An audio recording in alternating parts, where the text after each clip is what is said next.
kids, this is Mrs. Hales. Hey, I have missed you guys so much, so I came back to do another lesson for you. This is one that I usually like to do during the month of October, as everybody else is doing the Halloween stuff and decorating with gross zombie guts and things like that. And this is the computer lab, so we're going to do the computer guts. Meaning, we're going to open up this computer here and we're going to look at its insides. I think that's important. If you guys need to ever replace parts, probably not at your ages, but when you're a little bit bigger or you want to build your own, I just think it's good for you to know what's in here. So I've already loosened some screws in here, and we're just going to pop this open and just take a look. Okay, so these are the guts of a computer. This is what we have in our lab here. Like I said, I've already loosened the screws so I can just take them off, take the pieces off really quickly for you. But I'm going to show you what these parts are, what their names are, and basically how you can relate to them, I guess. So this top part here, this is our fan. This is what keeps the computer cool. So I've loosened these. I'm going to take this off, and I got to pull this part out. Okay, so there you go. That's the part that keeps the CPU cool. These little fins around it are called heat sink. It's kind of like when you get overheated in the summer or whatever, your body sweats to stay cool, or you take a drink, but obviously we can't pour water on a computer because that would ruin it. So it has this little fan that blows the hot air away. So we'll just set that aside for a minute. Now, slowly zoom in here just a little bit. Okay, this is where the brain of the computer is. This is called the CPU. I'm going to pop this piece right here. It's going to open up. This is the brain of the computer. Okay, there you go. The central processing unit. All right, it's got all these little gold dots in here and stuff that are electricity conductors. Everything that goes on in the computer gets processed through here, and then the information gets sent out through these little wires through the motherboard. These wires are kind of like the nervous system in our body. So it goes to different parts of the body or different parts of the computer, and the commands are executed. Okay, I'm going to set that one aside. All right. Now, in our brain, we've got different components that work for like our long-term and short-term memory. Right here, these two cards, this is called the RAM, or the random access memory. Okay, this is your short-term memory right here.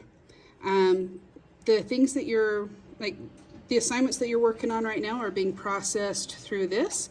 And then if your work doesn't get backed up either to the hard drive or to a cloud service, then it's all being processed right here. So if your computer gets shut off, then you'll lose all of your work.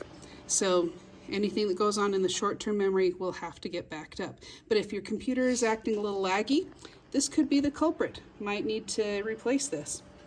Okay, so like I said, there are two of them.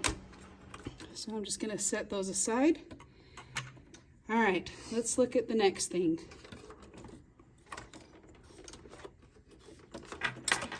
Let's see here.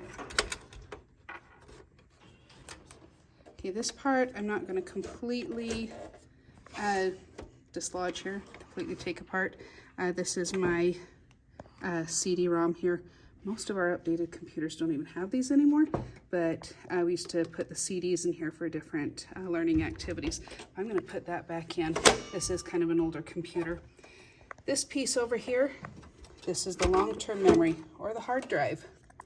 Okay, I'm going to unplug it right here and right here.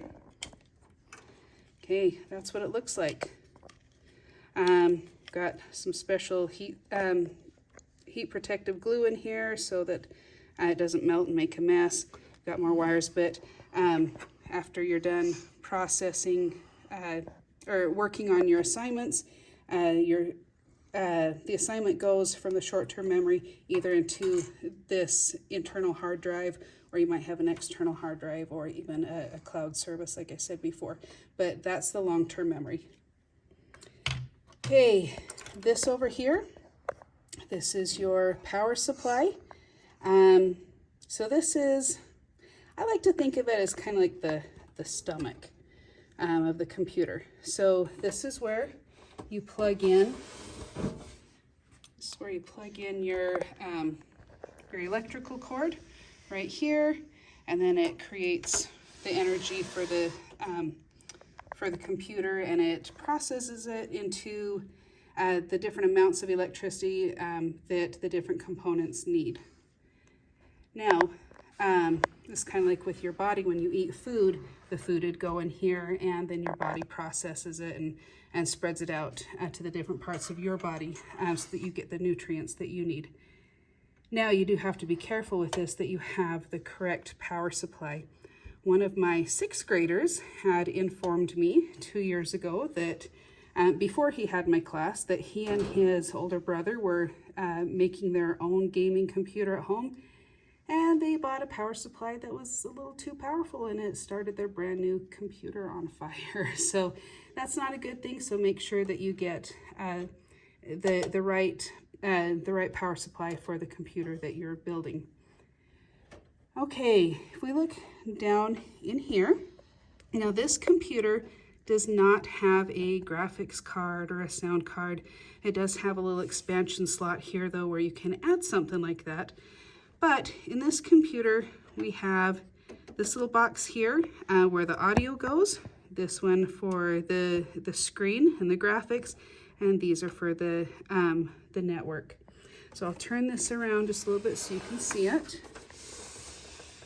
I think most of you know this. This is where you plug in your headphones. So that's kind of like the ears of your computer. This is where you plug in your screen. So I relate that to like the eyes.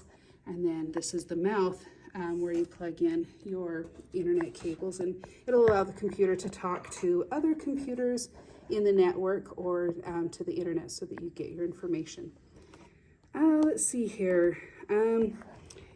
We will discuss in another lesson the circuits, but the motherboard in here is just a big circuit board.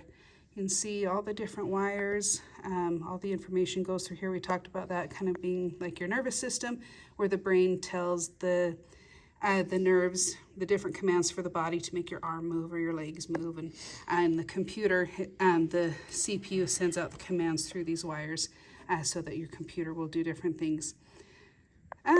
These little bumps right here are just capacitors. Sometimes they hold extra electricity in them. Sometimes we have to drain those capacitors when we do a hard shutdown, but other than that, you don't need to know a whole lot about it for this class.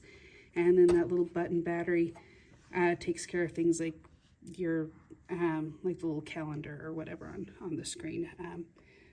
Anyways, that's about it for today, for what you need to know about the computer. Like I said, in a follow-up lesson, we'll talk about circuits, and we'll go into a little more in-depth on binary code and things like that, on how the computer works a little more in depth. Anyways, I hope you guys have a lot of fun, and we'll see you later. Bye.